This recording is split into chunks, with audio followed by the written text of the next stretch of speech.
Now you will listen the special update in English.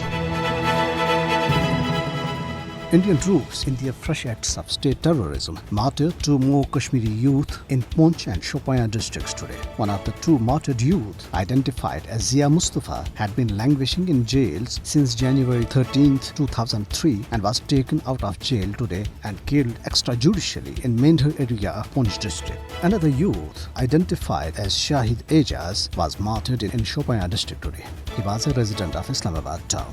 Thousands of people thronged the house of the martyred youth at Kharpura Naupura in Islamabad and demanded his body for funeral and proper burial. The All Parties Hurriyat Conference and Hurriyat Forum, led by its incarcerated chairman Mirwais Umar Farooq, in their statements urged Kashmiris to observe complete strike on October 27th to convey the world that they want an immediate end to Indian occupation of their motherland. They expressed deep concern over the incessant increase in the deployment of additional troops in the territory by India.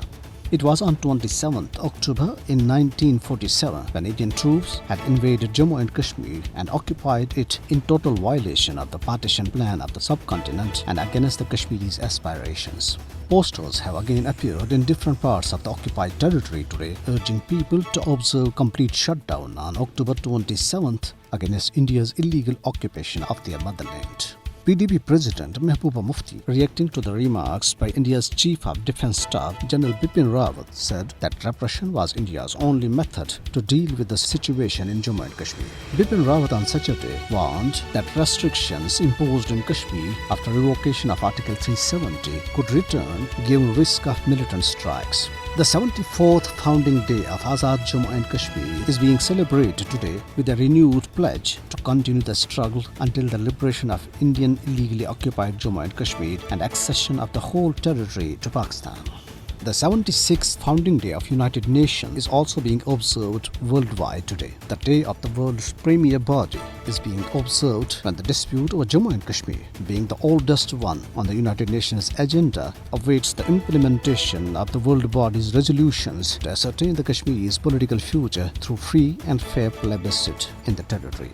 A report released by Research Section of Kashmir Media Service on the 76th official founding anniversary of United Nations, India continues to flout Security Council resolutions on Kashmir. The report deplored India unabated acts of state terrorism in Indian illegally occupied Jammu and Kashmir had killed 95,894 people since January 1989 till date. It said the United Nations Day is another reminder that the Kashmir dispute remains unresolved despite being on the United Nations agenda for over 7 decades. The report maintained that the United Nations resolutions reaffirm Kashmir's right for a free and fair referendum and the United Nations is duty-bound to fulfill its responsibilities regarding Kashmir's right to self-determination.